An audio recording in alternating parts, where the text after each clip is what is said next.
ನಮಸ್ಕಾರ ಎಲ್ರಿಗೂ. ಇವತ್ತಿನ ಕಾರ್ಯಕ್ರಮಕ್ಕೆ ಎಲ್ರಿಗೂ ಹೃದಯಪೂರ್ವಕ ಸ್ವಾಗತ. ಇವತ್ತಿನ ಕಾರ್ಯಕ್ರಮ ಆಧ್ಯಾತ್ಮಿಕತೆಯಿಂದ ನಾವು ಆರೋಗ್ಯವನ್ನ ಪಡೆಯೋದ್ರ ಬಗ್ಗೆ. ಅಂದ್ರೆ ನಮ್ಮ ಮನಸ್ಸು, ದೇಹ ಮತ್ತು ಆತ್ಮವನ್ನ ಗುಣಪಡಿಸುವುದು ಅಂತ. ಈಗ ಯಾವುದೇ ಒಂದು ಕಾಯಿಲೆ ಇರ್ಲಿ ನಮ್ಗೆ ಇಲ್ಲದೆ ಇರ್ಲಿ. ಆದ್ರೆ ನಾವು ಮೆಡಿಸಿನು ಅದು ಇದು ಎಲ್ಲಾನು ಟ್ರೈ ಮಾಡ್ತಿರ್ತೀವಿ. ಆದ್ರೆ ಆಧ್ಯಾತ್ಮಿಕವನ್ನ ನಾವು ಮರ್ತಿರ್ತೀವಿ. ಆಧ್ಯಾತ್ಮಿಕ ಕೂಡ ಸಮಗ್ರ ಆರೋಗ್ಯ ಅಂದ್ರೆ ಆಧ್ಯಾತ್ಮಿಕ, ಮಾನಸಿಕ ಆರೋಗ್ಯ, ದೈಹಿಕ ಆರೋಗ್ಯ ಎಲ್ಲನೂ ಬಂತು. ಆ ಆಧ್ಯಾತ್ಮಿಕ ಮರೆತಿರೋದನ್ನೇ ನಾವು ನೆನಪಿಸ್ಬೇಕಾಗಿದೆ ಇವಾಗ. ಸೊ ಈ ಕಾರ್ಯಕ್ರಮಕ್ಕೆ ಎಲ್ರಿಗೂ ಸ್ವಾಗತ. ಸೊ ಆಧ್ಯಾತ್ಮಿಕತೆಯಿಂದ ನಾವು ಆರೋಗ್ಯವನ್ನ ಹೇಗೆ ಪಡೆಯೋದು? ಮನಸ್ಸು, ದೇಹ ಮತ್ತು ಆತ್ಮವನ್ನ ಗುಣಪಡಿಸೋದು. ನೀವು ಮನಸ್ಸನ್ನ, ದೇಹನ ಗುಣಪಡಿಸಿದ್ರೆ ಆತ್ಮವನ್ನ ಗುಣಪಡಿಸೋದನ್ನ ಮರೆತ್ರೆ ಆಧ್ಯಾತ್ಮಿಕ ಅಲ್ಲಿ ಇಲ್ಲದಂತ ಆಗ್ತದೆ. ಸೊ ಆತ್ಮವನ್ನು ಗುಣಪಡಿಸಿದಾಗ ಇಡೀ ದೇಹ, ಮನಸ್ಸು ಕೂಡ ಗುಣ ಆಗ್ತದೆ ಫ್ರೆಂಡ್ಸ್. ಸೊ ನಾವು ಅದನ್ನ ಈ ವೆಬಿನಾರ್ ಅಲ್ಲಿ ಅದನ್ನೇ ಕಲಿತಾ ಇರೋದು. ಸೊ ಸ್ವಲ್ಪ ಸರಳವಾಗಿ ಶಕ್ತಿಯುತವಾಗಿ ಮತ್ತೆ ಪ್ರಾಕ್ಟಿಕಲ್ ಆಗಿ ಇವತ್ತು ನಾವು ಅದನ್ನ ಅನುಭವಿಸ್ತಾ ಇದ್ದೀವಿ ಫ್ರೆಂಡ್ಸ್. ಸೊ ಇದನ್ನೇ ಸಮಗ್ರ ಆರೋಗ್ಯ ಅಂತ ಹೇಳಿದ್ ನಾವು. ಸೊ ಆಧ್ಯಾತ್ಮಿಕತೆಯಿಂದ ನಾವು ಆರೋಗ್ಯವನ್ನ ಹೇಗೆ ಪಡೆಯೋದು?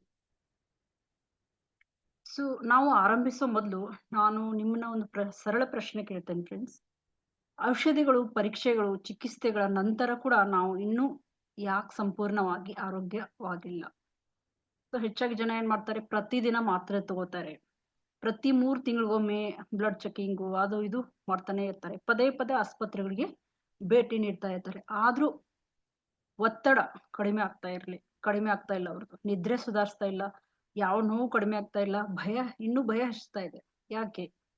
ಯಾಕಂತಂದ್ರೆ ಆರೋಗ್ಯ ದೈಹಿಕ ಮಾತ್ರ ಅಲ್ಲ ಫ್ರೆಂಡ್ಸ್. ಆರೋಗ್ಯ ಮಾನಸಿಕ ಆರೋಗ್ಯ, ಭಾವನಾತ್ಮಕ ಆರೋಗ್ಯವು ಆಧ್ಯಾತ್ಮಿಕ ಕೂಡ, ಆರೋಗ್ಯವು ಸಾಮಾಜಿಕ ಕೂಡ. ಅಂದ್ರೆ ನಮ್ಮ ಸಂಬಂಧಗಳು ಕೂಡ ಚೆನ್ನಾಗಿದ್ದಾಗ ಆರೋಗ್ಯವಾಗಿರ್ತೀವಿ. ಸೊ ಆರೋಗ್ಯವು ಶಕ್ತಿಯುತವಾಗಿದೆ. ಮತ್ತೆ ಇಂದು ನಾವು ಈ ಆಧುನಿಕ ಆರೋಗ್ಯ ರಕ್ಷಣೆಯಲ್ಲಿ ಕಾಣೆಯಾದ ಯಾವುದು ಲಿಂಕ್, ಈ ಲಿಂಕ್ ಏನು ಕಾಣೆಯಾಗಿದೆ, ಆಧ್ಯಾತ್ಮಿಕ ಅನ್ನೋದು ಲಿಂಕ್ ಏನು ಕಾಣೆಯಾಗಿದೆಯಲ್ಲ, ಬರೀ ನೀವು ಹಾಸ್ಪಿಟಲ್ಗೆ ಹೋಗಿ ಟ್ರೀಟ್ಮೆಂಟ್ ತಗೊಂಡ್ರೆ ನಿಮ್ಗೆ ಆರೋಗ್ಯ ಬರಲ್ಲ ಫ್ರೆಂಡ್ಸ್. ನೀವು ಏನ್ ಮರಿತಾ ಇದ್ದೀರಾ? ಆಧ್ಯಾತ್ಮಿಕತೆಯನ್ನ ಮರಿತಾ ಇದ್ದೀರಾ. ಸೊ ಆಧ್ಯಾತ್ಮಿಕ ಅಂದ್ರೆ ಏನು?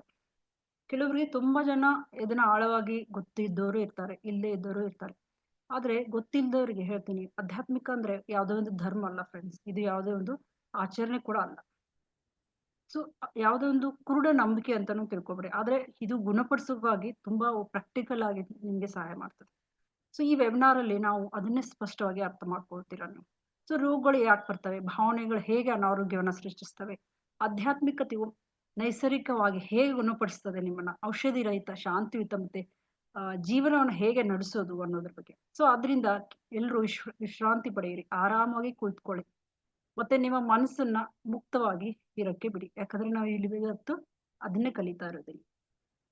ಸೊ ಭಾಗ 1 ಇದರಲ್ಲಿ ಏನ್ ನಾವು ನೋಡ್ತಾ ಇದೀವಿ ಅಂತಂದ್ರೆ, ನಿಜವಾದ ಆರೋಗ್ಯ ಅಂದ್ರೆ ಏನು? ಆರೋಗ್ಯ ಅಂದ್ರೆ WHO ಪ್ರಕಾರ, ವರ್ಲ್ಡ್ ಹೆಲ್ತ್ ಆರ್ಗನೈಸೇಷನ್ ಪ್ರಕಾರ ಆರೋಗ್ಯ ಅಂದ್ರೆ ಏನು? ಆರೋಗ್ಯ WHO ಹೇಳುತ್ತೆ, ಸಂಪೂರ್ಣ ದೈಹಿಕ, ಮಾನಸಿಕ, ಸಾಮಾಜಿಕ ಯೋಗಕ್ಷೇಮ. ಕೇವಲ ರೋಗ ಇಲ್ಲದಿರೋದಲ್ಲ, ನಾವು ಮಾನಸಿಕವಾಗಿಯೂ ಯೋಗಕ್ಷೇಮದಿಂದ ಇರಬೇಕು. ದೈಹಿಕವಾಗಿ ಅಷ್ಟೇ ಅಲ್ಲ, ಸಂಪೂರ್ಣವಾಗಿ ದೈಹಿಕವಾಗಿ, ಮಾನಸಿಕವಾಗಿ ಮತ್ತೆ ಸಾಮಾಜಿಕವಾಗಿ ಯೋಗಕ್ಷೇಮನ ಅಂತ ಹೇಳಿದೆ WHO. ಅದು ರೋಗ ಇಲ್ಲದಿರುವುದು. ಅವಾಗ್ಲೇ ಅದು ರೋಗ ಇಲ್ಲದಿರೋದು ಅಂತ ಕರೆಸ್ಕೊಳ್ತದೆ. ಸೊ ಆದ್ರೆ ಇನ್ನೂ ಏನೋ ಒಂದು ಕಾಣೆಯಾಗಿದೆ. ಏನು ಆ ಕಾಣೆಯಾದ ಭಾಗ ಅಂದ್ರೆ ಆಂತರಿಕ ಯೋಗಕ್ಷೇಮ. ನಾನ್ ನಿಮ್ಮನ್ನ ಅದಕ್ಕೆ ಕೇಳ್ತಾ ಇದ್ದೀನಿ, ಒತ್ತಡಕ್ಕೊಳಗಾದ ವ್ಯಕ್ತಿ ಆರೋಗ್ಯವಾಗಿರ್ಬೋದಾ? ಸೊ ನೀವು ಫಿಸಿಕಲ್ ಎಲ್ಲ ಫಿಟ್ ಇದ್ದೀರಾ, ನೋಡಕ್ ಚೆನ್ನಾಗಿದ್ದೀರಾ, ಅಂದ್ರೆ ನೀವು ನೋಡಿದ್ರೆ ದೈಹಿಕವಾಗಿ ಆರೋಗ್ಯವಾಗಿದ್ದೀರಾ ಅಂತ ಅನ್ಸುತ್ತೆ ಅನ್ಕೊಳ್ಳಿ. ಆದ್ರೆ ನಿಮ್ಗೆ ಒತ್ತಡ ಇದೆ, ಅದು ಕಂಡು ಬರಲ್ಲ. ಸೊ ನೀವು ಆರೋಗ್ಯವಾಗಿರ್ಬೋದು. ಹಾಗಾದ್ರೆ ಭಯ ಪಡೋ ಮನಸ್ಸು ದೇಹವನ್ನ ಗುಣಪಡಿಸಬಹುದಾ? ಯಾವಾಗಲೂ ಭಯದಿಂದಾನೇ ಇರ್ತಾರೆ. ನಿನ್ನೆ ಏನಾಗುತ್ತೋ, ನಾಳೆ ಏನಾಗುತ್ತೋ ಭಯಪಡಿಸ್ತಾನೆ ಇರ್ತೀರ. ಸೊ ನೀವು ಅವಾಗ ಆರೋಗ್ಯವಾಗಿದ್ದೀರಾ ಹಾಗಾದ್ರೆ? ಸೊ ಕೋಪ, ಆಹಾರವನ್ನ ಸರಿಯಾಗಿ ಜೀರ್ಣಿಸ್ಕೊಳ್ಬಹುದೇ? ನಿಮ್ಗೆ ಕೋಪ ಇದ್ದಾಗ ನೀವು ಏನೇ ಪೌಷ್ಟಿಕಾಂಶ ತಗೊಂಡ್ರು, ಎಷ್ಟೇ ಏನು ಮಾಡಿದ್ರು ನೀವು ಸರಿಯಾಗಿ ಅದನ್ನ ಜೀರ್ಣಿಸಿಕೊಳ್ಳುವುದಿಲ್ಲ. ಸೊ ದುಃಖ, ಹಾರ್ಮೋನ್ಗಳನ್ನು ಸಮತೋಲನಗೊಳಿಸಬಹುದೇ ಹಾಗಾದ್ರೆ ದುಃಖವಾಗಿದ್ರೆ ನೀವು? ಖಂಡಿತ ಇಲ್ಲ ಫ್ರೆಂಡ್ಸ್. ಹಾಗಾದ್ರೆ ನಿಜವಾದ ಆರೋಗ್ಯ ಅಂದ್ರೆ ಶಾಂತಿಯುತ ಮನಸ್ಸು, ಸಮತೋಲಿತ ಭಾವನೆಗಳು ಸಮತೋಲಿತವಾಗಿರ್ಬೇಕು. ಸಡನ್ ಆಗಿ ಕೋಪ ಬರುತ್ತೆ. ಕೆಲವೊಬ್ರು ಕೋಪದಲ್ಲಿ ಏನೇನೋ ಮಾಡ್ತಾರೆ. ಯಾವ ಅನಾಹುತಗಳನ್ನೆಲ್ಲ ಮಾಡ್ತಾರೆ. ಆದ್ರೆ ನಾವು ಕೋಪನಾಗ್ಲಿ, ಭಯನಾಗ್ಲಿ ಎಲ್ಲ ಒಂದು ಭಾವನೆಗಳು ಏನೇನಿದಾವಲ್ಲ ಮನುಷ್ಯನಿಗೆ ಅವು ಸಮತೋಲಿತವಾಗಿದ್ದಾಗ ಆ ಭಾವನೆಗಳು ಆ ಭಾವನೆಗಳು ಯಾವಾಗಲೂ ಸಮತೋಲಿತವಾಗಿರ್ಬೇಕು. ಬಲವಾದ ದೇಹ, ಸ್ಪಷ್ಟ ಮನಸ್ಸಾಕ್ಷಿ ಮತ್ತೆ ಸಂಪರ್ಕಿತ ಆತ್ಮ. ಸೊ ಅದೇ ಆ ಸಂಪರ್ಕವೇ ಆಧ್ಯಾತ್ಮಿಕ ಆರೋಗ್ಯ ಅಂತ ಕರ್ಸ್ಕೊಳ್ತದೆ. ಸೊ ಇದು ಭಾಗ 1. ಸೊ ಭಾಗ 2ರಲ್ಲಿ ಏನು ಆಧ್ಯಾತ್ಮಿಕ ಅಂದರೆ ಏನು? ಹಾಗಾದ್ರೆ ಆಧ್ಯಾತ್ಮಿಕ ಅಂತಂದ್ರೆ ಸನ್ಯಾಸಿ ಆಗೋದಲ್ಲ, ಕಾವಿ ಹಾಕೊಂಡು ಈ ತರ ಮಾಡ್ಕೊಂಡು ಕೂತ್ಕೊಳ್ಳೋದಲ್ಲ. ಆಧ್ಯಾತ್ಮಿಕ ಅಂದ್ರೆ ಕುಟುಂಬವನ್ನ ತೊರೆಯೋದು ಅಲ್ಲ, ತಿಳುವಳಿಕೆ ಇಲ್ಲದ ಜಪ ಮಾಡೋದಲ್ಲ, ಜೀವನದಿಂದ ಓಡಿ ಹೋಗೋದು, ಸಂಸಾರ ಬಿಟ್ಟು ಓಡಿ ಹೋಗೋದು ಅಲ್ಲ. ಸೊ ಆಧ್ಯಾತ್ಮಿಕ ಅಂದ್ರೆ ಏನು ಹಾಗಾದ್ರೆ? ಆಧ್ಯಾತ್ಮಿಕ ಅಂದ್ರೆ ಸ್ವಯಂ ಅರಿವು ಫ್ರೆಂಡ್ಸ್. ಪ್ರಜ್ಞಾಪೂರ್ವಕವಾಗಿ ಬದುಕುವುದು, ಮನಸ್ಸನ್ನ ದೇಹದೊಂದಿಗೆ ಸಂಪರ್ಕಿಸುವುದು, ದೇಹವನ್ನ ಉಸಿರಿನೊಂದಿಗೆ ಸಂಪರ್ಕಿಸುವುದು, ಮತ್ತೆ ಉಸಿರನ್ನ ಆತ್ಮದೊಂದಿಗೆ ಸಂಪರ್ಕಿಸುವುದು. ಸೊ ಸರಳ ಪದಗಳಲ್ಲಿ ಹೇಳ್ಬೇಕು ಅಂತಂದ್ರೆ ಆಧ್ಯಾತ್ಮಿಕ ಅಂದ್ರೆ ಹೊರಗಿನಿಂದ ಪ್ರತಿಕ್ರಿಯಿಸೋದಲ್ಲ ಫ್ರೆಂಡ್ಸ್, ಒಳಗಿನಿಂದ ಅದು ಬದುಕೋದು ಅಂತ, ಆಂತರಿಕವಾಗಿ ಬದುಕೋದು ಅಂತ. ಸೊ ಭಾಗ 3 ಏನ್ ಹೇಳುತ್ತೆ ಅಂದ್ರೆ ರೋಗ ನಿಜವಾಗಿಯೂ ಹೇಗೆ ಪ್ರಾರಂಭ ಆಗ್ತದೆ. ಈಗ ಪ್ರತಿಯೊಂದು ರೋಗ 4 ಹಂತಗಳಲ್ಲಿ ಪ್ರಾರಂಭವಾಗ್ತದೆ. ಒಂದು ಆಲೋಚನಾ ಮಟ್ಟ. ಏನ್ ಆಲೋಚನೆ ಮಾಡ್ತಿರ್ತಾರೆ? ನಕಾರಾತ್ಮಕ ಆಲೋಚನೆಗಳು, ಭಯ, ಅಪರಾಧ ಭಾವನೆ, ಚಿಂತೆ, ಹೋಲಿಕೆ, ಆತ್ಮವಿಮರ್ಶನೆ ಮಾಡೋದು. ಭಾವನಾತ್ಮಕ ಮಟ್ಟ ಅಂದ್ರೆ ಅವ್ಯಕ್ತ ಭಾವನೆಗಳು, ವ್ಯಕ್ತಪಡಿಸದೇ ಇರೋ ಭಾವನೆಗಳು, ಕೋಪ ಇರ್ಬೋದು, ದುಃಖ, ನೋವು, ಅಸೂಯೆ, ಒಂಟಿದರೆ ಇವೆಲ್ಲ ನಾವು ಬೇರೆಯವ್ರಿಗೆ ಅದನ್ನ ಎಕ್ಸ್ಪ್ರೆಸ್ ಮಾಡಕ್ಕಾಗಲ್ಲ, ಬಟ್ ಅನುಭವಿಸ್ತಾ ಇರ್ತೀವಿ. ಸೊ ಶಕ್ತಿಯ ಮಟ್ಟ ಅಂದ್ರೆ ಶಕ್ತಿಯ ಮಟ್ಟ 3ನೇದು ನಿರ್ಬಂಧಿತ ಶಕ್ತಿ. ಚಕ್ರಗಳು ತೊಂದರೆ ಒಳಗಾಗಿರ್ತವೆ. ನಮ್ಮ ಚಕ್ರಗಳು, ಉಸಿರಾಟವು ಆಳವಾಗಿರಲ್ಲ, ನರಮಂಡಲ ದುರ್ಬಲಗೊಂಡಿರುತ್ತದೆ. ಮತ್ತೆ ದೈಹಿಕ ಮಟ್ಟ 4ನೇದು. ನಂತರ ಅಂತಿಮವಾಗಿ ಹೇಳ್ಬೇಕು ಅಂದ್ರೆ ಅಲ್ಲಿ ಆಮ್ಲತೆ, acidity, diabetes, thyroid, BP, PCOD, ಸ್ವಯಂ ನಿರೋಧಕ ಶಕ್ತಿ. ಕೇಳಿಸ್ತಾ ಇದೆಯಾ ಫ್ರೆಂಡ್ಸ್? ಎಲ್ಲರೂ ಕೇಳಿಸ್ತಾ ಇದೆಯಲ್ಲ?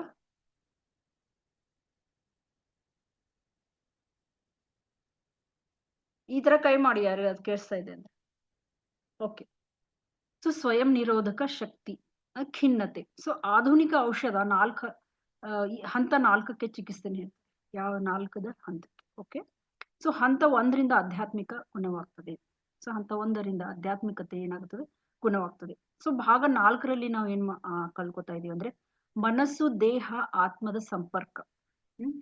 ನಿಮ್ಮ ದೇಹ ನಿಮ್ಮ ಮನಸ್ಸನ್ನ ಕೇಳ್ತದೆ. ಪ್ರತಿಯೊಂದು ಜೀವಕೋಶಕ್ಕೂ ಸ್ಮರಣ ಶಕ್ತಿ ಇರ್ತದೆ. ನೀವು ನಿರಂತರವಾಗಿ ಯೋಚಿಸಿದ್ರೆ ನಾನು ದುರ್ಬಲ, ನಾನು ದುರದೃಷ್ಟವಂತ, ನನಗೆ ಗುಣಪಡಿಸಕ್ಕೆ ಸಾಧ್ಯನೇ ಇಲ್ಲ, ನಾನು ಗುಣ ಆಗೋದೇ ಇಲ್ಲ, ನನಗೆ ಕೆಟ್ಟ ಜೀನ್ಗಳಿದೆ ಅಂದ್ರೆ ನನ್ನ ಜೀನ್ಸ್ ಸರಿ ಇಲ್ಲ, ನಮ್ಮ ತಂದೆ ತಾಯಿಯಿಂದ ಬಂದಿರೋ ಜೀನ್ಸ್ಗಳಿಗೆ ಬೈಕೋತಾ ಇರ್ತಾರೆ ಕೆಲವರು. ನಿಮ್ಮ ಜೀವಕೋಶಗಳು ಅದನ್ನೇ ಪಾಲಿಸ್ತದೆ. ನೀವೇನು ಯೋಚನೆ ಮಾಡ್ತಿರಲ್ಲ ಅದನ್ನೇ ಪಾಲಿಸ್ತದೆ ಫ್ರೆಂಡ್ಸ್. ಆದ್ರೆ ನೀವು ನಿಮ್ಮ ಆಂತರಿಕ ಭಾಷೆಯನ್ನ ಅದಕ್ಕೆ ಬದಲಾಯಿಸಿದಾಗ, ನನ್ನ ದೇಹ ಹೇಗೆ ಗುಣಪಡಿಸಿದು ಎಂದು ನನ್ಗೆ ಗೊತ್ತಿದೆ, ನಾನು ಸುರಕ್ಷಿತ, ಇದು ನಕಾರಾತ್ಮಕ ಭಾವನೆ, ನಾನು ಸುರಕ್ಷಿತವಾಗಿದ್ದೀನಿ, ನಾನು ಪ್ರತಿದಿನ ಏನ್ ಮಾಡ್ತಾ ಇದ್ದೀನಿ? ಇಂಪ್ರೂವ್ ಆಗ್ತಾ ಇದ್ದೀನಿ, ಸುಧಾರಿಸ್ತಾ ಇದ್ದೀನಿ, ನಾನು ಪ್ರತಿ ದಿನ ಗುಣವಾಗ್ತಾ ಇದ್ದೀನಿ, ಗುಣಪಡಿಸೋದು ಆವಾಗ ಪ್ರಾರಂಭವಾಗ್ತದೆ. ನೀವು ಈ ತರ ಸಕಾರಾತ್ಮಕವಾಗಿ ಯೋಚನೆ ಮಾಡ್ತಾ ಇದ್ರೆ ಅಲ್ಲಿ ಗುಣಪಡಿಸುವಿಕೆ ಏನಾಗ್ತದೆ? ಪ್ರಾರಂಭ ಆಗ್ತದೆ ಫ್ರೆಂಡ್ಸ್. ಸೊ ಆಧ್ಯಾತ್ಮಿಕತೆ ಏನಿದೆ ಆಂತರಿಕ ಸಂವಹನವನ್ನ ಕಲ್ಪಿಸ್ತದೆ ಅದು. ಸೊ ಭಾಗ 5ರಲ್ಲಿ ನಾವು ಏನ್ ಕಲಿತಾ ಇದೀವಿ ಅಂತಂದ್ರೆ ಫ್ರೆಂಡ್ಸ್, ಉಸಿರು, ದೇಹ ಮತ್ತೆ ಆತ್ಮದ ನಡುವಿನ ಸೇತುವೆ ಇದೊಂದು. ಸೊ ಉಸಿರು ತುಂಬಾ ಶಕ್ತಿಶಾಲಿಯಾಗಿದೆ. ನೀವು ಯಾವಾಗ ಕೋಪ ಯಾವಾಗ ಹೋಗ್ತವೆ ಅಂದ್ರೆ, ಕೋಪ ಇದ್ದಾಗ ಉಸಿರು ವೇಗವಾಗಿರ್ತದೆ, ಆತಂಕ ಇದ್ದಾಗ ಉಸಿರು ಆಳವಾಗಿರಲ್ಲ. ಸೊ ಶಾಂತಿ ಇದ್ದ ಉಸಿರು ಅವಾಗ ಉಸಿರು ಆಳವಾಗಿರ್ತದೆ. ಸೊ ಆದ್ದರಿಂದ ಮನಸ್ಸನ್ನ ನೇರವಾಗಿ ನಿಯಂತ್ರಿಸೋ ಬದಲು ನಾವು ಉಸಿರನ್ನ ನಿಯಂತ್ರಿಸ್ತೇವೆ. ಸರಳವಾದ ಗುಣಪಡಿಸುವ ಉಸಿರಾಟದ ಅಭ್ಯಾಸ ಹೇಗ್ ಮಾಡ್ಬೇಕು ಅಂತಂದ್ರೆ, ನಾವು ನೇರವಾಗಿ ಕುಳಿತುಕೊಳ್ಬೇಕು. ಸೊ ಮೂಗಿನ ಮೂಲಕ ನಿಧಾನವಾಗಿ ಉಸಿರಾಡ್ಬೇಕು. ನೇರವಾಗಿ ಕುಳಿತುಕೊಂಡು ಮೂಗಿನ ಮೂಲಕ ನಿಧಾನವಾಗಿ ಉಸಿರಾಡ್ಬೇಕು.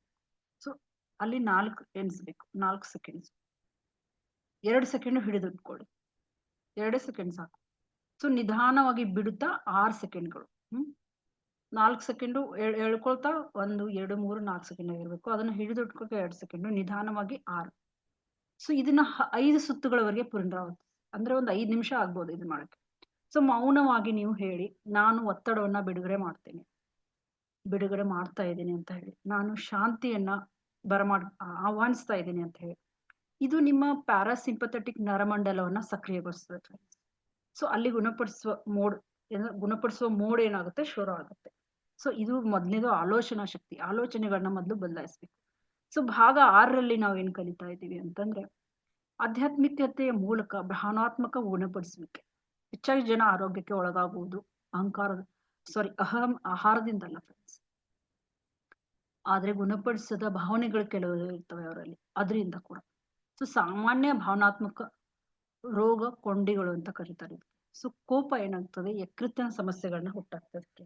ಅತಿ ಕೋಪ ಇದ್ದವ್ರಿಗೆ ಯಕೃತ್ತಿನ ಸಮಸ್ಯೆ ಆಗ್ತದೆ. ಭಯ ಇದ್ದವ್ರಿಗೆ ಮೂತ್ರಪಿಂಡದ ಸಮಸ್ಯೆಗಳಾಗ್ತವೆ. ಸೊ ಚಿಂತೆ ಇದ್ದವ್ರಿಗೆ ಗಟ್ ಸಮಸ್ಯೆ, ಕರುಳಿನ ಸಮಸ್ಯೆಗಳು. ದುಃಖ ಇದ್ದವ್ರಿಗೆ ಶ್ವಾಸಕೋಶದ ಸಮಸ್ಯೆಗಳು. ಅತಿಯಾಗಿ ಯೋಚಿಸೋದು, ಥೈರಾಯ್ಡ್ ಅಸಮತೋಲನ, ಥೈರಾಯ್ಡ್ ಇಂಬ್ಯಾಲೆನ್ಸ್ ಆಗುತ್ತೆ ಅಂತವ್ರಿಗೆ. ಸೊ ಸ್ವಪ್ರೀತಿಯ ಕೊರತೆ, ಅವರು ತಮ್ಮ ಮೇಲೆ ಪ್ರೀತಿನೇ ಇರಲ್ಲ, ಬೇರೆಯವ್ರಿಗೋಸ್ಕರ ಎಲ್ಲಾ ಮಾಡ್ತಾ ಇರ್ತಾರೆ, ಆದ್ರೆ ತಮ್ಮನ್ನ ತಾವೇ ತಿಳ್ಕೊಂಡಿರಲ್ಲ, ತಮ್ಮ ಬಗ್ಗೆ ಕಾಳಜಿ ಇರಲ್ಲ ಅಂತವ್ರಿಗೆ ಚರ್ಮ ಮತ್ತು ಹಾರ್ಮೋನ್ಗಳ ಸಮಸ್ಯೆ ಉಂಟಾಗ್ತದೆ. ಸೊ ಆಧ್ಯಾತ್ಮಿಕ ನಮ್ಗೆ ಏನ್ ಕಲಿಸ್ತದೆ ಅಂತಂದ್ರೆ, ಅರಿವನ್ನ ಮೂಡಿಸ್ತದೆ. ಸ್ವೀಕಾರ ಮನೋಭಾವನೆ ಹೇಗಿದೆ ಹಾಗೆ ಸ್ವೀಕಾರ ಮಾಡೋದು, ಕ್ಷಮೆ ಮತ್ತೆ ಬಿಟ್ಟು ಬಿಡೋದು. ಈ ಕ್ಷಮೆ ಗುಣಪಡಿಸುವ ಒಂದು ವ್ಯಾಯಾಮ ಇದ್ದಂಗೆ. ನಿಮ್ಮ ಕಣ್ಣುಗಳನ್ನ ಮುಚ್ಚಿ, ಈಗ ಪ್ರಾಕ್ಟಿಕಲ್ ಅಂತ ಹೇಳ್ತಾ ಇದ್ದೀನಲ್ಲ, ಅದಕ್ಕೆ ಇವುಗಳನ್ನೆಲ್ಲ ಹೇಳ್ತದೆ. ಸುಮ್ನೆ ನೀವು ಕೇಳಿಸ್ಕೊಂಡು ಇವತ್ತು ಕ್ಲಾಸ್ ಮುಗಿತಾ ಕೇಳಿಸ್ಕೊಂಡು ಹೋಗೋದಲ್ಲ ಫ್ರೆಂಡ್ಸ್. ಇದನ್ನ ಪ್ರಾಕ್ಟಿಕಲ್ ಆಗಿ ಕೂಡ ನೀವು ಏನ್ ಮಾಡ್ಬೇಕು, ಅಭ್ಯಾಸ ಮಾಡ್ಬೇಕು. ಸೊ ಕ್ಷಮೆ ಏನಾಗಿದೆ, ಗುಣಪಡಿಸುವ ವ್ಯಾಯಾಮ ಅದು. ನಿಮ್ಮ ಕಣ್ಣುಗಳನ್ನ ಮುಚ್ಚಿ, ನಿಮಗೆ ನೋವುಂಟ ಮಾಡಿದ ವ್ಯಕ್ತಿಯ ಮುಖವನ್ನ ಮುಂದೆ ತನ್ನಿ ಫ್ರೆಂಡ್ಸ್. ಸುಮ್ನೆ ನೇರವಾಗಿ ಕೂತ್ಕೊಳ್ಳಿ, ಶಾಂತವಾಗಿ ಕೂತ್ಕೊಳ್ಳಿ. ಅಲ್ಲಿ ಯಾರು ಅಕ್ಕಪಕ್ಕ ಎಲ್ಲೇ ಇದ್ರೆ ಒಳ್ಳೇದು. ಸೊ ಏನ್ ಮಾಡಿ ಅಂದ್ರೆ, ನೀವು ಕಣ್ಣು ಮುಚ್ಕೊಂಡು ಮೌನವಾಗಿ ಹೇಳಿ. ನಿಮ್ಗೆ ಯಾರಾದ್ರೂ ನೋವು ಉಂಟು ಮಾಡಿರ್ತಾರಲ್ಲ, ಅವ್ರ ಒಂದು ಮುಖವನ್ನ ನಿಮ್ ಮುಂದೆ ತನ್ನಿ, ನೆನ್ಸ್ಕೊಳ್ಳಿ. ಅವ್ರ ಮುಖ ನಿಮ್ ಮುಂದೆ ಸ್ಪಷ್ಟವಾಗಿರ್ಬೇಕು. ಸೊ ಮೌನವಾಗಿ ಹೇಳಿ, ನಾನು ನಿನ್ನನ್ನ ಲೆಟ್ ಇಟ್ ಗೋ ಅಂದ್ರೆ ನಿನ್ನನ್ನ ಬಿಡುಗಡೆ ಮಾಡ್ತಾ ಇದ್ದೀನಿ, ನಾನು ನಿನ್ನನ್ನ ಮುಕ್ತಗೊಳಿಸ್ತಾ ಇದ್ದೀನಿ, ನಾನು ನಿನ್ನನ್ನ ಕ್ಷಮಿಸ್ತಾ ಇದ್ದೀನಿ, ನಾನು ಶಾಂತಿಯನ್ನ ಆರಿಸ್ಕೊಳ್ತೇನೆ. ಸೊ ನಿಮಗೋಸ್ಕರ ನೀವು ಅವ್ರನ್ನ ಕ್ಷಮಿಸಿ. ಆದ್ರೆ ನೆನ್ಪಿಡಿ, ಕ್ಷಮೆ ಅವ್ರಿಗೆ ನೀವು ಕ್ಷಮೆ ಕೊಡ್ತೀರಾ ನಿಮ್ಮ ಆರೋಗ್ಯಕ್ಕೆ. ಆ ಕ್ಷಮೆ ಏನ್ ಕೊಡ್ತಾ ಇದ್ದೀರಲ್ಲ ಅವ್ರಿಗೆಲ್ಲ ಫ್ರೆಂಡ್ಸ್, ಅದು ಅಷ್ಟೊಂದು ನಿಮ್ಗೆ ಅವ್ರು ನೋವು ಉಂಟು ಮಾಡಿದ್ರೆ ನೀವು ಅವ್ರಿಗೋಸ್ಕರ ಅಲ್ಲ, ನಿಮಗೋಸ್ಕರ ಅವ್ರನ್ನ ಕ್ಷಮಿಸಿ. ಯಾಕಂದ್ರೆ ನಿಮ್ಮ ಮನಸ್ಸು ನಿರಾಳ ಆಗ್ಬೇಕು, ಕ್ಲೀನ್ ಆಗ್ಬೇಕು, ಆ ಕಸ ಅನ್ನೋದು ಹೋಗ್ಬೇಕು. ನಿಮ್ಮ ಆರೋಗ್ಯಕ್ಕಾಗಿ ನೀವು ಅವ್ರನ್ನ ಕ್ಷಮಿಸ್ಬೇಕಾಗ್ತದೆ. ಸೊ ಭಾಗ 7ರಲ್ಲಿ ಏನು ಅಂತಂದ್ರೆ, ಗುಣಪಡಿಸುವಲ್ಲಿ ಕೃತಜ್ಞತೆ ಶಕ್ತಿ ಎಷ್ಟಿದೆ ಅಂತಂದ್ರೆ, ಗುಣಪಡಿಸುವ ಕೃತಜ್ಞತೆ ಶಕ್ತಿ. ಸೊ ಕೃತಜ್ಞತೆ ಏನಿದೆ ಅಲ್ಲ, ಮೆದುಳಿನ ರಸಾಯನ ಶಾಸ್ತ್ರವನ್ನ ಬದಲಾಯಿಸ್ತದೆ ಫ್ರೆಂಡ್ಸ್. ಇದೆಲ್ಲ ಸೈಂಟಿಸ್ಟ್ಗಳು ಕೂಡ ಇದು ಆಧ್ಯಾತ್ಮಿಕವನ್ನ ಒಪ್ಕೊಂಡಿದ್ದಾರೆ, ಕಂಡುಹಿಡಿದಿದ್ದಾರೆ. ಸೊ ಕೃತಜ್ಞತೆಯನ್ನ ಅಭ್ಯಾಸ ಮಾಡೋ ಜನ ಏನ್ ಮಾಡ್ತಾರೆ ಅಂತಂದ್ರೆ, ಉತ್ತಮವಾಗಿ ನಿದ್ರಿಸ್ತಾರೆ, ಅಂದ್ರೆ ಚೆನ್ನಾಗಿ ನಿದ್ರೆ ಮಾಡ್ತಾರೆ. ಅವರು ಕಡಿಮೆ ಆತಂಕವನ್ನ ಹೊಂದಿರ್ತಾರೆ, ಅವರಿಗೆ ಭಯ ಅನ್ನೋದು ಇರಲ್ಲ. ಸೊ ವೇಗವಾಗಿ ಅವರು ಗುಣಮುಖರಾಗ್ತಾರೆ. ಯಾವುದೇ ಏನಾದ್ರು ಇದ್ರೆ ಬೇಗ ಗುಣಮುಖರಾಗ್ತಾರೆ. ಉತ್ತಮ ರೋಗ ನಿರೋಧಕ ಶಕ್ತಿ ಅವರಲ್ಲಿ ಇರುತ್ತೆ ಫ್ರೆಂಡ್ಸ್. ಮತ್ತೆ ಪ್ರತಿ ರಾತ್ರಿ ಅದನ್ನ ಬರೀತಾರೆ ಅವರು. ಪ್ರತಿ ರಾತ್ರಿ ಏನಾದ್ರೂ ಬರೆಯೋದು, ಕೆಟ್ಟದಾಗಿದ್ರೆ ಬರೆಯೋದು, ಹರಿದಾಕ್ಬಿಡೋದು, ಅದನ್ನ ಇಟ್ಕೊಳಂಗಿಲ್ಲ. ಒಳ್ಳೇದಾಗಿದ್ರೆ ಅದನ್ನ ಕೌಂಟ್ ಮಾಡ್ತಾ ಹೋಗಿ, ನಿಮ್ ಡೈರಿನಲ್ಲಿ ಹಾಗೆ ಇಟ್ಕೊಳ್ಳಿ. ಬಟ್ ಕೆಟ್ಟದನ್ನ ಏನ್ ಮಾಡಿ, ಬರೀರಿ. ನಿಮ್ಗೆ ಹೇಳ್ಕೊಳಕ್ ಆಗ್ತಾ ಇಲ್ಲ, ಬೇರೆಯವ್ರ ಮುಂದೆ ಎಕ್ಸ್ಪ್ರೆಸ್ ಮಾಡಕ್ ಆಗ್ತಾ ಇಲ್ಲ ಅಂತಂದ್ರೆ ಸುಮ್ನೆ ಬರೆಯೋದು. ಬರದ ನಂತರ ಅದನ್ನ ಹಾರ್ದಾಕ್ತು. ಅದಕ್ಕೆ ನೀವು ಬುಕ್ಕಲ್ಲಿ ಬರೀ, ಒಂದು ಪೇಜಲ್ಲಿ ಬರೀ, so that you can tear it properly. Okay. So ಪ್ರತಿ ರಾತ್ರಿ ಅದನ್ನ ಬರೆಯೋ ಅಭ್ಯಾಸ ಮಾಡ್ಕೊಳ್ಳಿ. ನೀವು ಕೃತಜ್ಞತರಾಗಿರೋ 3 ವಿಷಯಗಳು ಯಾವ್ದಾದ್ರು, ಸಣ್ಣ ಸಣ್ಣ ವಿಷಯಗಳು. ನೀವು ಇವತ್ತು ಯಾರನ್ನಾದ್ರೂ ನಿಮ್ ಗುಡ್ ಫ್ರೆಂಡ್ ನ ಭೇಟಿಯಾಗಿ, ನೀವೆಲ್ಲಾದ್ರೂ ನಿಮ್ಮ ಇಷ್ಟವಾದ ಸ್ಥಳಕ್ಕೆ ಹೋಗಿದ್ರೆ, ಇವೆಲ್ಲ ಏನು ಸಕಾರಾತ್ಮಕ ಯೋಚನೆಗಳು. ಇವನ್ನೆಲ್ಲ ನೀವು ಬರ್ದಿಡ್ಬೋದು. ಇದು ಏನಂತಂದ್ರೆ, ಎಷ್ಟು ನೀವು ಒಳ್ಳೆ ಇದುಗಳನ್ನ ಸನ್ನಿವೇಶಗಳನ್ನ ಬರೀತಾರ, ಅಷ್ಟು ಹೆಚ್ಚಾಗ್ತಾ ಹೋಗ್ತದೆ ಅಂತ ಹೇಳ್ತಾರೆ. ಸೊ ಉದಾಹರಣೆಗೆ, ನಮ್ಮ ಉಸಿರಿಗೆ ಧನ್ಯವಾದ ಹೇಳಿ. ನೀವು ಯಾರಿಗೂ ಧನ್ಯವಾದ ಹೇಳಕ್ಕೆ ಇಲ್ಲಿಲ್ಲ, ಯಾವುದೇ ಒಂದು ಸನ್ನಿವೇಶ ಇಲ್ಲ ಅಂದ್ರೆ ನಿಮ್ಗೆ ನಿಮ್ಮ ಉಸಿರಿಗೆ ಧನ್ಯವಾದ ಹೇಳಿ. ಇಂದಿನ ಆಹಾರಕ್ಕೆ ಧನ್ಯವಾದ ಹೇಳಿ. ನಾವು ಇವತ್ತು ಕ್ಲಾಸ್ ಬಂದ ಇಲ್ಲಿ ಕಲಿತಾ ಇದ್ದೀನಿ, ಅದಕ್ಕೆ ಧನ್ಯವಾದಗಳು ಹೇಳಿ. ಸೊ ನಿಮ್ಮ ಕಲಿಕೆಗೆ ಧನ್ಯವಾದಗಳು ಹೇಳಿ. ಕೃತಜ್ಞತೆ ಅಂದ್ರೆ ಆಧ್ಯಾತ್ಮಿಕ ಪೋಷಣೆ ಅಂತ. ಸೊ ಭಾಗ 8ರಲ್ಲಿ ನಾವು ಏನ್ ಕಲಿತಾ ಇದೀವಿ ಅಂತಂದ್ರೆ, ಚಕ್ರಗಳು ಮತ್ತು ಆರೋಗ್ಯ. ನಿಮ್ಮ ದೇಹ 7 ಚಕ್ರ ಶಕ್ತಿ ಕೇಂದ್ರಗಳನ್ನ ಹೊಂದಿದೆ. ಚಕ್ರಗಳು ನಿರ್ಬಂಧಿಸಲ್ಪಟ್ಟಾಗ ರೋಗ ಕಾಣಿಸ್ಕೊಳ್ತದೆ. ಯಾವ್ದಾದ್ರು ನಿಮ್ದು ಚಕ್ರ ಅಲ್ಲಿ ಬ್ಲಾಕ್ ಆದಾಗ ಕೂಡ ರೋಗ ಕಾಣಿಸ್ಕೊಳ್ತದೆ. ಸೊ ಭಾವನೆಗಳು ತೊಂದರೆಗಳು ಆಗ್ತವೆ, ಮನಸ್ಸು ಚಂಚಲ ಆಗ್ತದೆ, ಮತ್ತೆ ತಿಳುವಳಿಕೆ ಕೂಡ ಸಂಕ್ಷಿಪ್ತವಾಗ್ತದೆ. ಅಂದ್ರೆ ಅದ್ರ ಭಯ, ಅಭದ್ರತೆ, ಅದ್ರ ಮೂಲ ಏನಂದ್ರೆ ಭಯ, ಅಭದ್ರತೆ, ಮತ್ತೆ ಹಾರ್ಮೋನ್ಗಳು ಸೃಜನಶೀಲತೆ. ಸೌರ್ ಪ್ಲೆಕ್ಸಸ್ ಅಲ್ಲಿ ಜೀರ್ಣಕ್ರಿಯೆ, ವಿಶ್ವಾಸ, ಮತ್ತೆ ಹೃದಯ ಚಕ್ರದಲ್ಲಿ ಪ್ರೀತಿ, ಶ್ವಾಸಕೋಶಗಳು. ಅಲ್ಲಿ ಹೃದಯದಲ್ಲಿ ಏನಿರುತ್ತೆ, ಪ್ರೀತಿ ಇರುತ್ತೆ. ಸೊ ಅದು ಬ್ಲಾಕ್ ಆದಾಗ ಪ್ರೀತಿ, ವಿಶ್ವಾಸ, ಹೃದಯ ಏನ್ ಹೇಳುತ್ತೆ, ಪ್ರೀತಿ, ಶ್ವಾಸಕೋಶಗಳು ಹೃದಯ ಚಕ್ರದಲ್ಲಿ. ಸೊ ಥ್ರೋಟ್ ಚಕ್ರ, ಗಂಟಲ್ ಚಕ್ರ, ಅದು ಥೈರಾಯ್ಡ್ ಮತ್ತೆ ಅಭಿವ್ಯಕ್ತಿಯನ್ನು ತೋರಿಸ್ತದೆ. ಸೊ ಮೂರನೇ ಕಣ್ಣು ನಮ್ದು, ಅದು ಅಂತಃಪ್ರಜ್ಞೆ ಮತ್ತೆ ತಲೆನೋವನ್ನ ಸಿಂಬಲ್ ಮಾಡ್ತದೆ. ಕಿರೀಟ ಚಕ್ರ ಶಾಂತಿ ಮತ್ತು ಉದ್ದೇಶನ ಹೇಳ್ತದೆ. ಇಂತಹ ಆಧ್ಯಾತ್ಮಿಕ ಅಭ್ಯಾಸಗಳು ನಮಗೆ ಧ್ಯಾನ, ಪಠನ, ಉಸಿರಾಡುವಿಕೆ, ಮೌನ, ಈ ಚಕ್ರಗಳನ್ನ ನೈಸರ್ಗಿಕವಾಗಿ ಸಮತೋಲನಗೊಳಿಸ್ಬೇಕಾಗ್ತದೆ. ಈ 7 ಚಕ್ರಗಳನ್ನ ನಾವು ನೈಸರ್ಗಿಕವಾಗಿ ಸಮತೋಲನಗೊಳಿಸ್ಬೇಕಾಗ್ತದೆ. ಸೊ ಭಾಗ 9ರಲ್ಲಿ ಆರೋಗ್ಯಕ್ಕಾಗಿ ದೈನಂದಿನ ಆಧ್ಯಾತ್ಮಿಕ ದಿನಚರಿ. ಅಂದ್ರೆ ನಿಮ್ಗೆ ಯಾವುದೇ ಇದು ಅಗತ್ಯವಾದ ಸಮಯ ಕೊಡ್ಬೇಕಂತಿಲ್ಲ. ದಿನಕ್ಕೆ ಒಂದು 30ರಿಂದ 45 ನಿಮಿಷ ಕೊಡಿ. ಬೆಳಿಗ್ಗೆ ಒಂದು 15 ನಿಮಿಷ, ಸಾಯಂಕಾಲ ಒಂದು 15 ಈ ತರನು ಮಾಡ್ಬೋದು ನೀವು. ಸೊ 5 ನಿಮಿಷ ಆಳವಾದ ಉಸಿರಾಟ, 5 ನಿಮಿಷ ಕೃತಜ್ಞತೆ, 5 ನಿಮಿಷ ದೃಢೀಕರಣ ಅಥವಾ ಪ್ರಾರ್ಥನೆ, ಈ ತರ ಮಾಡ್ಬೋದು. ಸೊ ಹಗಲಲ್ಲಿ ನೀವು ಮನಸ್ಸಿನಿಂದ ಇದು ಕೂಡ ಒಂದು ಆಧ್ಯಾತ್ಮಿಕತೆ, ಮನಸ್ಸಿನಿಂದ ತಿನ್ನೋದು, ಮೈಂಡ್ಫುಲ್ ಈಟಿಂಗ್ ಅಂತಾರೆ. ನೀವು ಊಟ ಮಾಡೋಕ್ಕಿಂತ ಮುಂಚೆ ಒಂದು ಊಟ ನಿಮ್ಗೆ ಹೇಗ್ ಬಂತು, ಎಲ್ಲಿಂದ ಬಂತು, ನಿಮ್ ಡೈರೆಕ್ಟ್ ಆಗಿ ಬಂದವ್ರಿಗೆ, ಆ ಅಡಿಗೆ ಮಾಡೋರ್ಗೆ ನೀವು ಕೃತಜ್ಞತೆ ಸಲ್ಲಿಸಿ. ನಾವು ಅಡಿಗೆ ಮಾಡೋರು ನಮ್ಗೆ ಅದು ಹೇಗೆ ಬಂತು ಅವ್ರಿಗೆ ಆಹಾರ ಮಾಡಿದವ್ರಿಗೆ, ಆಹಾರ ಬೆಳೆದವ್ರಿಗೆ, ಪ್ರತಿಯೊಂದು ಮನುಷ್ಯನಿಗೆ ಕೃತಜ್ಞತೆ ಸಲ್ಲಿಸು. ಇದನ್ನ ಮನಸ್ಸಿನಿಂದ ತಿನ್ನೋದು ಅಂತ ಹೇಳ್ತಾರೆ. ಇದರಲ್ಲಿ ಅವರು ತೆಗೆದುಕೊಳ್ಳುವ ಪ್ರತಿಯೊಂದು ಆಹಾರ ಅವ್ರನ್ನ ಗುಣಪಡಿಸ್ತದೆ ಫ್ರೆಂಡ್ಸ್. ಅದಕ್ಕೆ ಮೈಂಡ್ಫುಲ್ ಈಟಿಂಗ್ ಅಂತಾನೆ ಅದಕ್ಕೆ ನಾವು ಕರೆಯೋದು. ಸೊ ಪ್ರಜ್ಞಾಪೂರ್ವಕವಾಗಿ ಮಾತನಾಡಿ, ಪ್ರತಿಕ್ರಿಯಿಸೋ ಮೊದಲು ವಿರಾಮ. ನೀವು ಯಾರಿಗಾದ್ರೂ ಏನಾದ್ರೂ ಹೇಳಕ್ ಹೋದ್ರೆ ಪ್ರಜ್ಞಾಪೂರ್ವಕವಾಗಿ ಮಾತಾಡಿ. ಕೋಪ ಬಂದಾಗ ಯಾವ್ದು ಎಷ್ಟು ಮಾತಾಡ್ತೀವಿ, ಏನ್ ಮಾತಾಡ್ತೀವಿ ಅಂತ ನಮ್ಗೆ ಗೊತ್ತಿರಲ್ಲ ಕೆಲವೊಬ್ರಿಗೆ, ನೋಡ್ರಿ. ಸೊ ಪ್ರತಿಕ್ರಿಯಿಸೋ ಮೊದಲು ನೀವು ಶಾಂತಗೊಳ್ಳಿ. ಕೋಪ ಬಂದಿದೆ ಅಂತ ಏನೆಲ್ಲ ಮಾತಾಡಂಗಿಲ್ಲ. ಯಾಕಂದ್ರೆ ಮಾತುಗಳು ಒಂದು ಸಲ ಮಾತಾಡಿದ್ರೆ ಮುಗ್ದೋಯ್ತು ಅಲ್ವಾ. ನೀವು ಕೋಪಲ್ಲಿ ಮಾತಾಡ್ಕೊಂಡಿರ್ತಾರ, ನಿಮ್ಗೆ ಗೊತ್ತಿರುತ್ತೆ. ಬಟ್ ಅವರು ಅದನ್ನ ಹಾಗೆ ಮನಸ್ಸಲ್ಲಿ ಇಟ್ಕೊಂಡಿರ್ತಾರೆ. ಸೊ ಕ್ಷಮೆ, ರಾತ್ರಿ 10ರಿಂದ 15 ನಿಮಿಷ ನೀವು ಯಾರಿಗಾದ್ರೂ ಕ್ಷಮೆ ಕೇಳ್ಬೋದು. ಆತ್ಮಚಿಂತನೆ, ಶಾಂತವಾಗಿ ಉಸಿರಾಟ, ತೀವ್ರತೆಗಿಂತ ಸ್ಥಿರತೆ ಹೆಚ್ಚು ಗುಣಪಡಿಸ್ತದೆ. ಸೊ ಇದನ್ನ ನಾವು ಈ ತರ ಅಭ್ಯಾಸ ಮಾಡಿ. ಸೊ ಭಾಗ 10ರಲ್ಲಿ ಆಧ್ಯಾತ್ಮಿಕತೆ ಮತ್ತು ಆಹಾರದ ಅರಿವು. ಈ ಆಧ್ಯಾತ್ಮಿಕತೆ ಏನಿದೆಯಲ್ಲ, ಪ್ರಜ್ಞಾಪೂರ್ವಕ ಆಹಾರಗಳನ್ನ ಕಲಿಸ್ತದೆ. ನಾವು ಆಹಾರವು ಶಕ್ತಿಯನ್ನ ಕೊಂಡೊಯ್ತದೆ. ಸೊ ತಿನ್ನಿ, ತಾಜಾ ಹಣ್ಣು, ಈ ಆಧ್ಯಾತ್ಮಿಕ ಆಹಾರ ಅಂತಾನೆ ಕರಿತೀವಿ. ತಾಜಾ ಹಣ್ಣುಗಳು ಸರಳವಾಗಿರ್ಬೇಕು, ಸ್ವಚ್ಛವಾಗಿರ್ಬೇಕು, ಋತುಮಾನದಲ್ಲಿ ಸಿಗುವ ಆಹಾರಗಳನ್ನ ಮಾತ್ರ, ಸಾತ್ವಿಕ ಆಹಾರಗಳನ್ನ ಮಾತ್ರ. ಮತ್ತೆ ಯಾವ್ದು ತಿನ್ಬಾರ್ದು ಅಂತಂದ್ರೆ ಒತ್ತಡದಲ್ಲಿ ನೀವು ತಿನ್ಬಾರ್ದು ಫ್ರೆಂಡ್ಸ್. ನೀವು ತುಂಬಾ ಸ್ಟ್ರೆಸ್ ಇದ್ದಾಗ ತಿನ್ಬಾರ್ದು. ಯಾವ್ದಾದ್ರು ಮೊಬೈಲ್ ಸ್ಕ್ರೋಲಿಂಗ್ ಮಾಡ್ತಾ ತಿನ್ಬಾರ್ದು. ಸೊ ಭಾವನಾತ್ಮಕವಾಗಿ ಅತಿಯಾಗಿ ಕೆಲವೊಬ್ರು ತಿಂತಾರೆ. ಯಾವ್ದಾದ್ರು ಭಾವನೆಗಳು ಇದ್ರೆ ಮನಸ್ಸು ಆ ಕಡೆ ಇದ್ದಾಗ ಏನಾಗುತ್ತೆ, ಅವ್ರಿಗೆ ಎಷ್ಟು ತಿಂತಾ ಇದಾರೆ ಅಂತಾನೆ ಗೊತ್ತಾಗಲ್ಲ.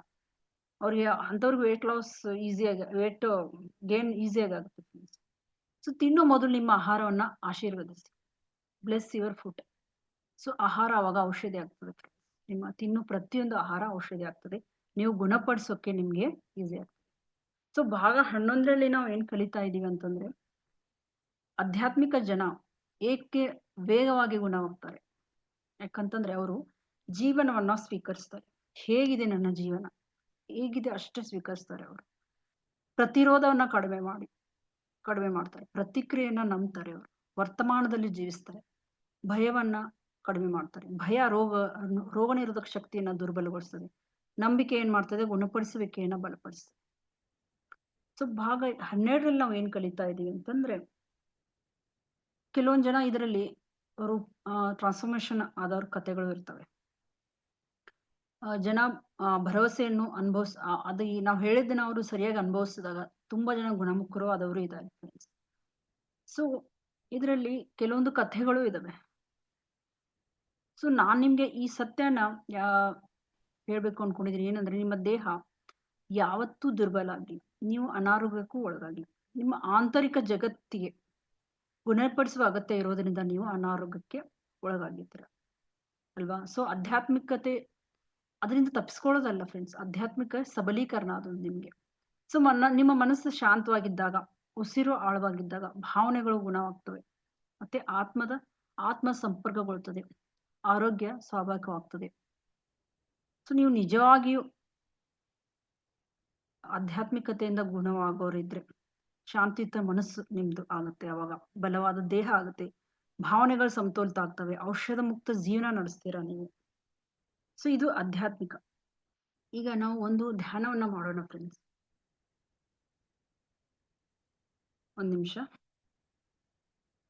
ಒಂದು ಮ್ಯೂಸಿಕ್ ಹಾಕ್ತೀನಿ.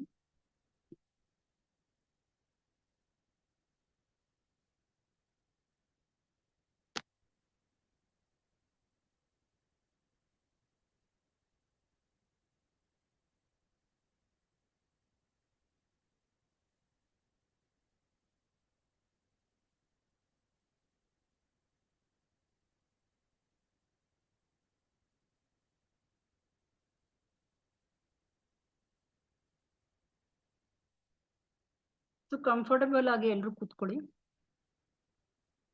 ಮ್ಯೂಸಿಕ್ ಆಮೇಲೆ ಹಾಕ್ತೀನಿ. ಇವಾಗ ಸದ್ಯಕ್ಕೆ ಕಂಫರ್ಟಬಲ್ ಆಗಿ ಕೂತ್ಕೊಳ್ಳಿ ಒಂದು ಜಾಗದಲ್ಲಿ. ನಿಮ್ಮ ಕಣ್ಣುಗಳನ್ನ ಮುಚ್ಚಿ ಆಮೇಲೆ ಒಂದು ಆಳವಾದ ಉಸಿರನ್ನ ತೆಗೆದುಕೊಳ್ಳಿ ಫ್ರೆಂಡ್ಸ್. ಮತ್ತೆ ನೀವು ಧ್ಯಾನ ಮುದ್ರೆಯಲ್ಲಿರಿ. ಚಿನ್ ಮುದ್ರೆ ಮಾಡ್ಬೋದು, ಇಲ್ಲಾಂದ್ರೆ ಬೆರಳಲ್ಲಿ ಬೆರಳು ಸೇರಿಸಿ ನೀವು ನಿಮ್ಮ ತೊಡೆಯ ಮೇಲೆ ಇಟ್ಕೊಳ್ಳಿ. ಆಮೇಲೆ ಇನ್ಹೇಲ್ ಪೀಸ್ ಅಂದ್ರೆ ನೀವು ಶಾಂತಿಯನ್ನ ಒಳಗೆ ಎಳೆದುಕೊಳ್ಳಿ. ಎಕ್ಸೇಲ್ ಸ್ಟ್ರೆಸ್, ಒತ್ತಡವನ್ನು ಹೊರಗೆ ಬಿಡಿ.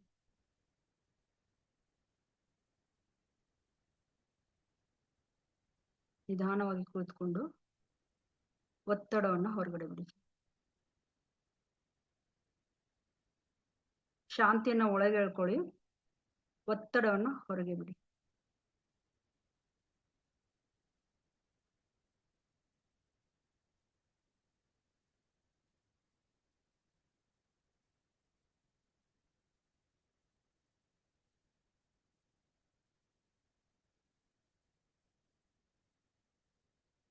ಈಗ ನಿಮ್ಮ ದೇಹಕ್ಕೆ ಅರಿವನ್ನ ತನ್ನಿ.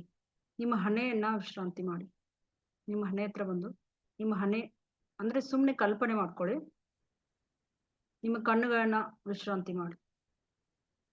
ನಿಮ್ಮ ದವಡೆಯನ್ನ ವಿಶ್ರಾಂತಿ ಮಾಡಿ ನಿಧಾನವಾಗಿ. ನಿಮ್ಮ ಭುಜಗಳನ್ನ ವಿಶ್ರಾಂತಿ ಮಾಡಿ. ನಿಮ್ಮ ಭುಜಗಳ ಹತ್ರ ಬನ್ನಿ. ನನ್ನ ಒತ್ತಡವನ್ನ ಹೊರಗೆ, ಉಸಿರನ್ನ ಎಳೆದುಕೊಂಡು ನೀವು ಒತ್ತಡವನ್ನ ಹೊರಗಡೆ ಬಿಡಿ. ಎಕ್ಸೇಲ್ ಮಾಡುವಾಗ ಒತ್ತಡವನ್ನು ಹೊರಗಡೆ ಬಿಡಿ. ನಿಮ್ಮ ಭುಜದ ನೋವು ಏನಾದರೂ ಇದ್ರೆ ಕಡಿಮೆ ಆಗುತ್ತೆ. ಸೊ ಅಲ್ಲಿ ನಿಮ್ಮ ಕಾನ್ಸಂಟ್ರೇಷನ್ ತಗೊಂಡು ಬನ್ನಿ, ವಿಶ್ರಾಂತಿ ಮಾಡಿ. ನಂತರ ನಿಮ್ಮ ಉಸಿರು ಹರಿಯುತ್ತಿರುವುದನ್ನ ಅನುಭವಿಸಿ. ಕೇವಲ ನಿಮ್ಮ ಉಸಿರಾಟದ ಕಡೆ ಗಮನ. ಮತ್ತೆ ಇದನ್ನ ನಾನು ಇವಾಗ ಹೇಳಿರೋದನ್ನ ಮತ್ತೆ ಪುನರಾವರ್ತಿ, ಮತ್ತೆ ರಿಪೀಟ್ ಮಾಡಿ. ಶಾಂತಿಯನ್ನ ಒಳಗೆ ಹೇಳ್ಕೊಳ್ಳಿ, ಒತ್ತಡವನ್ನ ಹೊರಗಡೆ ಬಿಡಿ. ನನ್ನ ದೇಹವು ಹೀಗೆ ಹೇಗೆ ಗುಣಪಡಿಸಬೇಕೆಂದು ತಿಳಿದಿದೆ ಅಂತ ಹೇಳಿ. ನಾನು ಸುರಕ್ಷಿತವಾಗಿದ್ದೇನೆ. ನಾನು ಎಲ್ಲಾ ನೋವನ್ನು ಬಿಡುಗಡೆ ಮಾಡುತ್ತೇನೆ. ನನ್ನ ದೇಹದಲ್ಲಿ ಇರುವ ಎಲ್ಲಾ ನೋವನ್ನು ನಾನು ಬಿಡುಗಡೆ ಮಾಡುತ್ತೇನೆ. ನಿಮ್ಮ ದೇಹವನ್ನು ಪ್ರವೇಶಿಸುವ ಒಂದು ಮೃದುವಾದ ಚಿನ್ನದ ಬೆಳಕನ್ನ ಕಲ್ಪಿಸಿಕೊಳ್ಳಿ. ನಿಮ್ಮ ದೇಹ ಒಳಗೆ ಒಂದು ಚಿನ್ನದ ಬೆಳಕು ಪ್ರವೇಶ ಮಾಡ್ತಾ ಇರುತ್ತೆ, ಅದನ್ನು ಕಲ್ಪಿಸಿಕೊಳ್ಳಿ.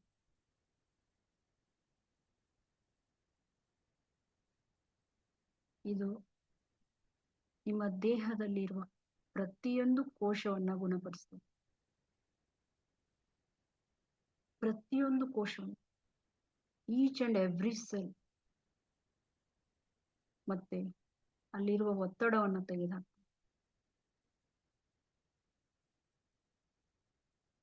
ಭಯವನ್ನ ತೆಗೆದುಹಾಕ್ತದೆ. ನಿಮ್ಮನ್ನು ನೀವೇ ಕ್ಷಮಿಸಿ. ಇತರರನ್ನು ಕೂಡ ಕ್ಷಮಿಸಿ. ಆಮೇಲೆ ಹೇಳಿ, ನಾನು ಆರೋಗ್ಯವನ್ನು ಆರಿಸಿಕೊಳ್ಳುತ್ತೇನೆ. ನಾನು ಶಾಂತಿಯನ್ನು ಆರಿಸಿಕೊಳ್ಳುತ್ತೇನೆ.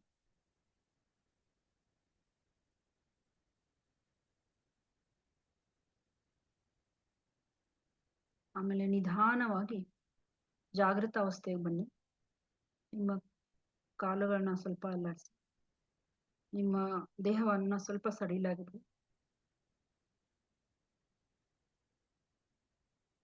ನಿಧಾನವಾಗಿ ನಿಮ್ಮ ಕಣ್ಣುಗಳನ್ನು ನಿಧಾನವಾಗಿ ತೆರೆಯಿರಿ.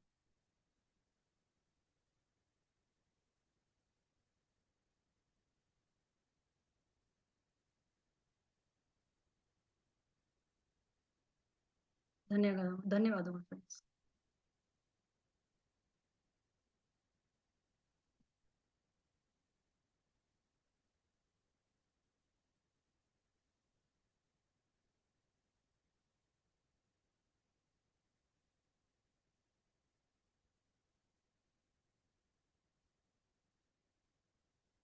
ಅನ್ಮ್ಯೂಟ್ ಮಾಡ್ಕೊಳ್ಳಿ. ನೀವೇ ಆಪ್ಷನ್ ಇದೆ, ಅನ್ಮ್ಯೂಟ್ ಮಾಡ್ಕೊಳ್ಳೋದು.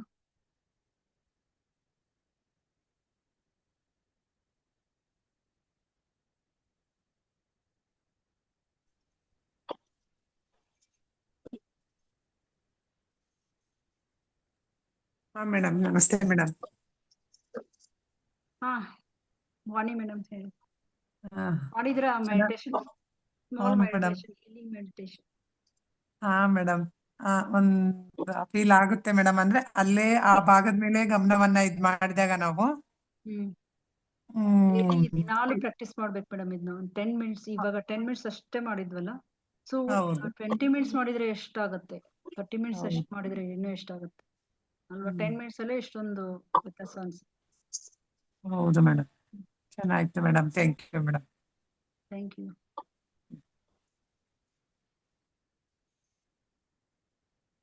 ಇದು ಯಾರು HUAWE ಅಂತ ಇದೆಯಲ್ಲ, ಮಾತಾಡಿ. ನಿಮ್ಮ ನಿಜವಾದ ಹೆಸರು ಹಾಕೊಳ್ಳಿ. ಹೆಸರು ಏನಂತ ಗೊತ್ತಾಗ್ತಾ ಇಲ್ಲ. ಸೊ ಏನಾದ್ರೂ ಡೌಟ್ ಇದ್ರೆ ಕೇಳಿ. ಬೇರೆ ಒಂದು ಲಿವರ್ ಬಗ್ಗೆ ಕ್ಲಾಸ್ ಇದೆ ನೆಕ್ಸ್ಟ್. ಎಲ್ರಿಗೂ ಧನ್ಯವಾದ. ಕ್ಲಾಸ್ ಬಂದು ಜಾಯ್ನ್ ಆಗಿದ್ದಕ್ಕೆ ತುಂಬಾ ಸಂತೋಷ ಆಯ್ತು. Thank you so much.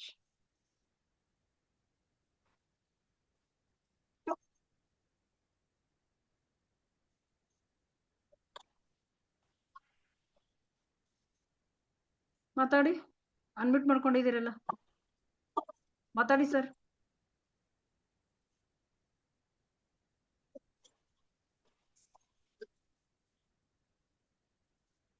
Okay, ಯಾರಿಗೂ ಏನು ಕೇಳಿಲ್ಲ ಅಂದ್ರೆ ನಾನು ಎಂಡ್ ಮಾಡ್ತೀನಿ class. Okay, thank you everyone.